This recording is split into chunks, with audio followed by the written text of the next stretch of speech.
Two power play goals by the Penguins and a pair by Kevin Stevens have Bruin fans looking a little glum after 40 minutes of action here in Boston. Tonight, in another edition of our Stanley Cup Journal, if this series gets any tougher, then the Penguins have a strong man waiting in the wings, and they also have a former Bruin anxious to play his old team.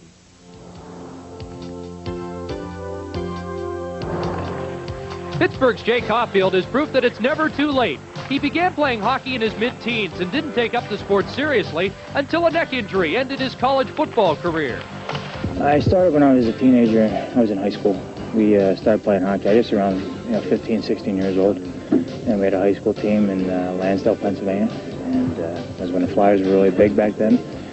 And we skated maybe once a week, for a couple months, and that was kind of the beginning of our hockey. And then when I went to school, I just played football. I stopped skating for 3 years and got started again my senior year. When the Penguins need muscle, the call goes to Caulfield, who likes to pump iron. But for variety, he pushes his 4x4. My wife would sit in the car, or the truck. I have a Blazer, and I would push it up and down a hill or whatever. There's a little incline. And I would try and push it up, for power, drive. And then for a little more speed, a little bit downhill. And that was kind of part of it. It was kind of similar. They felt it was similar to pushing a net on the ice. Barry Peterson is a forgotten man in this series. In '87, he was traded to Vancouver for Cam Neely and Glenn Wesley. They enjoy another great year, but Peterson is not.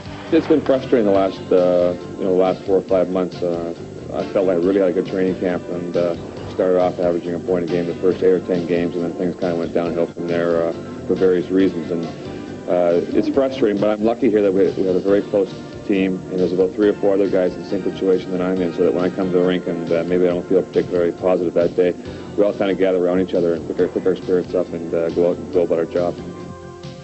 And the Bruins have been unable to sweep the Penguins, but are winning the local TV sweeps.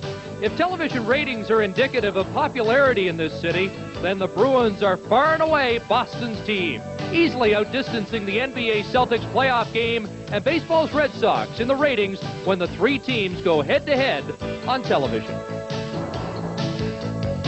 This one doesn't rate too high for Bruin fans tonight. It's Pittsburgh 5 and Boston 2 after 2. Molson Hockey Night in Canada on CBC returns in a moment.